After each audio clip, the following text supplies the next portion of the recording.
Porque esta era la promesa para nuestros televidentes. Adri, pará, yo ahora voy porque... Sí, estamos familias organizadas de la escuela pública, estoy con Natalia Cámara acá, pero primero, no te dije feliz cumpleaños, disculpame, loquita linda. Ay, feliz gracias. Cumpleaños, Gracias, feliz vamos. cumpleaños. Te quiero de acá al techo y de vuelta. ¿Sabés ahora que sí. hay Y después torta te de voy a decir cumpleaños otra para cosa vos? más porque te quiero mucho. Guardame aunque sea una servilleta, porque a un trozo no llego, pero una servilleta por lo menos. Gracias, Natalia, por estos minutos. Si querés decirle feliz cumpleaños a Ariana da Silva, que es el cumpleaños hoy. Pero además vinimos porque obviamente hay un montón de preocupaciones, ¿no?, que tienen las familias, en este caso organizada la escuela pública, pero también me imagino que es un sentir de muchas, ¿no?, de muchas alrededor. ¿Por dónde van esas principales preocupaciones que ustedes tienen y que plantean básicamente para esta manera de retomar con muchos chicos en los salones, que no es lo mismo, ¿no? Bueno, gracias a ustedes por venir y por darnos la voz. Sí, el 29 comienzan todos los centros educativos del país y un poco la preocupación nuestra está vinculada a que necesitamos garantizar las medidas sanitarias para poder evitar posibles contagios de COVID, y una de las preocupaciones tiene que ver, bueno, con que no todas las escuelas del país están dotadas de los recursos humanos necesarios para hacerle frente a la situación, digamos, de limpieza y de higiene. Más allá de, perdón, sí, más no, allá por favor. de maestras o más allá de Sí. la gente, vos hablás de la limpieza efectiva, las personas que se tienen que encargar de la limpieza de las instituciones. Exacto, siempre fue una preocupación para las familias, una preocupación y una ocupación históricamente, reclamos vinculados a los recursos necesarios de los centros educativos en cuanto a auxiliares de limpieza. Hoy en día hay escuelas del país que tienen una sola auxiliar de limpieza para un promedio de 500 niños, y también otra de las situaciones que están planteadas en muchas escuelas del país es que las comisiones de fomento, que somos familias que trabajamos en el seno de la escuela y que apoyamos con aportes mensuales y con trabajo a los centros educativos, muchas veces tienen que hacerse cargo de la contratación de las auxiliares de limpieza con todos los riesgos que eso conlleva y las responsabilidades civiles que muchas veces se encargó las familias. Me imagino, te pregunto en realidad, Sí. si ustedes, la administración obviamente debe tener recontra claro que esto está pasando, ¿no? Porque obviamente no es nuevo. ¿Se sabe en qué porcentaje o qué cantidad se necesitarían? Bueno, no, esos datos nosotros no los tenemos. Nosotros, nuestro colectivo está nucleado de 50 escuelas de la escuela pública, en función de hay muchas escuelas en el país, pero sí un poco nosotros venimos recogiendo estas necesidades y, como te decía, y como tú también decís, no es de ahora. O sea, también en el periodo anterior teníamos problemas, o sea, los problemas existían y persistían en las escuelas de la falta de auxiliares de limpieza, por lo tanto no es una cosa novedosa. Lo que pasa es que cobra un poco de relevancia en el contexto actual en el que estamos, donde todos los niños y las niñas debemos de cuidarlos y también las posibilidades de contagio en las familias. Entonces, nosotros entendemos que a una situación excepcional, de excepcionalidad, como la que estamos viviendo, se necesitan recursos excepcionales. Entonces, entendemos que hay que tenerlo en cuenta en términos también presupuestales. ¿Qué otras cosas tienen? Bueno, y después otra de las cosas que también nosotros recientemente nos presentamos en el Parlamento, tuvimos la posibilidad que nos recibieran los legisladores y un poco presentamos el artículo 16, que el artículo 16 es el artículo vinculado al capítulo Seguridad Pública y que plantea cómo resolver los conflictos en los centros educativos. Un poco lo que plantea el artículo 16 es que frente a situaciones de hostigamiento, de maltrato, de agresiones verbales de las familias o de las personas, hay una multa que se aplicaría entre 50 y 80 URs, y nosotros entendemos que la multa puede ser ejemplificante, pero no resuelve. Una multa de UR, sí, una multa de 80 URs, de entre 80 y 100 URs, y entendemos que eso no resuelve el problema de fondo. O sea, nosotros este artículo engloba a los trabajadores de la educación, los trabajadores de la salud y del transporte. Pero el ámbito de la educación es un ámbito diferencial.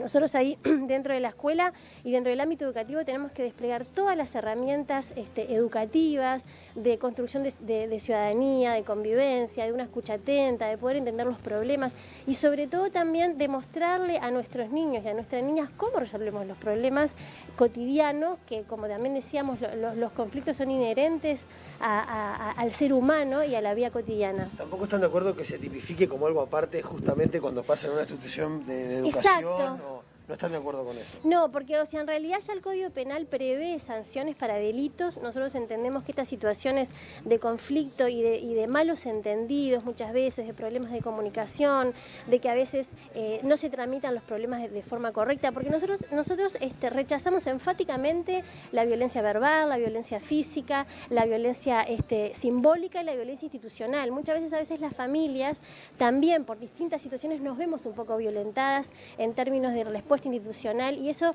muchas veces también desencadena situaciones de conflicto. Entonces, es importante también tener en cuenta que a veces las personas, las familias, no tienen a veces ciertas habilidades para transitar un conflicto. No todos manejamos las mismas herramientas para resolver el problema. Exacto. Claro. Entonces me parece que en el ámbito educativo es fundamental poder trabajar para fortalecer las habilidades sociales para transitar los problemas de la vida en general. Bancamos un segundito porque seguramente las chiquinas tienen alguna Dale. pregunta. Chiquinas, las escucho Buenísimo. fuerte y claro. Sí, en realidad es con respecto a esto, que yo no tenía claro que era por esto que es una multa.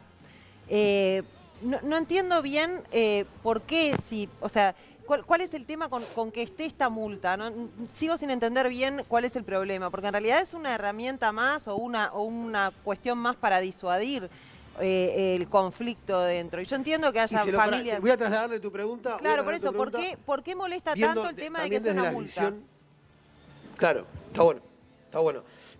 Vale lo pregunta y capaz que también es algo que seguramente vean algunos docentes, ¿no? Y que estén de acuerdo con lo que vos estás diciendo, de por qué molesta que sea una multa y si no lo ven como una herramienta, justamente, más, ¿no? Claro. A la hora de evitar estos casos. En realidad nosotros entendemos que la multa tiene un enfoque punitivo y nosotros rechazamos absolutamente el enfoque punitivo para resolver los conflictos y los problemas en el ámbito educativo. Nosotros entendemos que necesitamos construir respuestas, necesitamos construir diálogo, necesitamos construir entendimiento, necesitamos agudizar la escucha, ponernos en el lugar del otro, desarrollar la empatía, no judicializar los problemas, no llevar...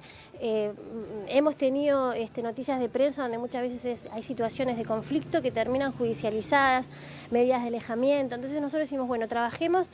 Nosotros siempre hablamos del concepto de comunidad educativa. Cuando una comunidad educativa está fuerte en términos de poder pensar que la escuela la forman los niños, las niñas, las familias, los actores comunitarios, el centro barrial, la plaza. Hay experiencias importantísimas en nuestro país. Nosotros en Casaballe tuvimos la oportunidad como familias organizadas de asistir a algunas escuelas de allí que tienen asambleas de padres. Entonces, lo que importa acá es cuál es el enfoque para el tratamiento de los problemas. Nosotros, este artículo propone una medida punitiva, nosotros rechazamos absolutamente y entendemos que hay mecanismos en la escuela pública donde las familias pueden tener un ámbito horizontal de resolución y aparte aportar, porque ¿qué pasa? Muchas veces las familias son vecinos y vecinas del barrio, son amigos, conocidos, o sea, estamos hablando de escuelas todas barriales, con un anclaje barrial importante, entonces yo creo que ahí nosotros creemos que las familias tienen posibilidad de poder colaborar en el tratamiento de los conflictos y muchas veces queda un poco arbitrario, que es también un poco la preocupación cuando hay un problema. Bueno, es importante poder escuchar al otro, cuáles son los argumentos del otro, el otro también tiene derecho a tener una defensa, a poder ser escuchado. Entonces, hay mucho, la comunicación es una cosa interesante para poderla conversar también y analizar. Puede haber chances igual en donde también haya se pase el borde, ¿no? Sí, y se vaya bastante más allá. Por supuesto, nosotros estamos en contra de la violencia, pero hay una cosa que también me interesa plantearte que... Bancame que te pido que te pongas Sí, en ¿cómo no? auricular también, así las escuchás a ella, Bárbaro. porque si no estoy yo como un loquito acá, No, hablándole. porque ¿qué pasa? Muchas veces también con respecto de la multa económica, muchas familias en situaciones de desventaja social y económica quedarían en una situación de deuda con el Estado porque no pueden pagar la multa. Entonces me parece que también eso queda en un lugar totalmente inadecuado. Y otro de las cosas que me interesaría también como compartir es el lugar de los chiquilines, de nuestros gurises, de las niñas, de los niños. Muchas veces quedan en el medio de problemas de adultos mal resueltos y esos niños después tienen que ir a la escuela el otro día. Entonces es muy importante poder también poner el centro en los chiquilines y tratar de que ellos no queden victimizados y no queden rehenes de una situación que a través del diálogo, a través de la construcción de respuestas alternativas, pueden, digamos, pasarla de otra manera. No hay que pensar siempre en el día después. Las escucha Natalia, chiquilinas. Natalia, yo en realidad lo que tú estás diciendo es una situación que me parece que es idílica y que depende de cada centro educativo y depende del contexto de lo que suceda ahí adentro en ese centro educativo, y muchas veces también depende de padres que no entienden o que no forman parte de la comunidad desde ese lugar. Han pasado muchas veces que las maestras han sido agredidas, las directoras han sido agredidas, y en realidad esto que es una advertencia de alguna manera, puede llegar a tener un efecto disuasivo en el caso de esas madres que se violentan o esos padres que se violentan, que en realidad no tendrían que tener lugar en esa situación. Yo entiendo que tú defiendas el lado de la familia y de la integración de la familia, pero no creo de verdad que con esto se involucre al niño o se lo deje en el medio de un conflicto. Para mí se está buscando una herramienta para disuadir, y el Estado tiene como derecho a hacer eso desde su lugar, y después cada centro educativo verá hasta dónde llegan las situaciones, ¿no? Bueno, es discutible, es debatible y tiene que ver con distintos enfoques sobre lo educativo. Nosotros no defendemos ni atacamos a las familias, ni defendemos ni atacamos a los docentes. Nosotros a los docentes son nuestros primeros aliados. Los docentes y las familias son los primeros aliados pedagógicos para que el niño esté mejor. O sea que no es una cuestión de estar a favor o en contra de uno u otro, sino lo que nosotros queremos es tener un aporte, un enfoque, un aporte que tiene que ver con cómo entendemos las situaciones de conflicto. Los conflictos pueden tener distintos tratamientos. Lo punitivo puede ser una manera, y nosotros proponemos un enfoque distinto. Por supuesto que hay situaciones que muchas veces las familias mal tramitadas, y ahí estamos de acuerdo, y me parece que lo que hay que construir son relaciones de respeto, relaciones de empatía. Pero, como decía anteriormente, poniendo una multa económica, vos no resolvés el problema. Es como cuando vos pones a tu hijo o a un niño en penitencia y lo dejás en un rincón sin que medie absolutamente una conversación. Pero yo no creo que no medie, o sea, hay cosas en las que no median conversaciones, igual de todas maneras terminan muy mal o empiezan muy mal. Empiezan por una madre pegándole a una maestra, a una docente, o sea, ya ahí empezamos mal.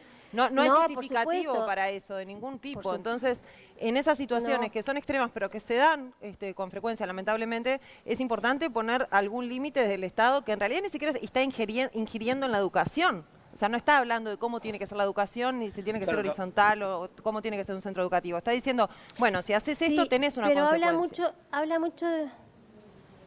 Claro, pero habla mucho también del tratamiento que se hace a los problemas.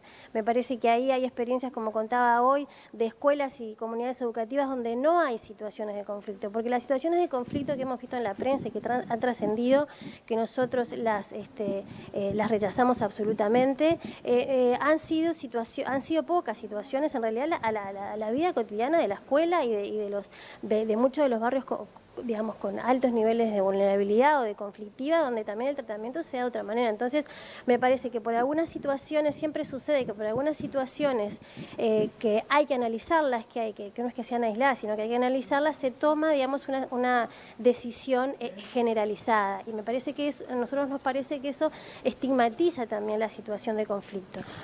Igual también depende de la aplicación, ¿no? Cómo se aplique, porque estamos hablando de alguna generalidad en este caso, porque no tenemos definiciones. Digo, claro. ¿Qué es la agresión a una maestra? Puede ser un insulto, una agresión física con un golpe, obviamente. La diferencia en esa regla es bastante larga. Claro, pero como decíamos hoy, hay algunos delitos como la agresión física que ya están penalizados, y es un poco lo que planteamos hoy. Ya hay algunas sanciones previstas por el Código Penal cuando pasan situaciones de agresión, y eso lo hemos vivido en otras instancias.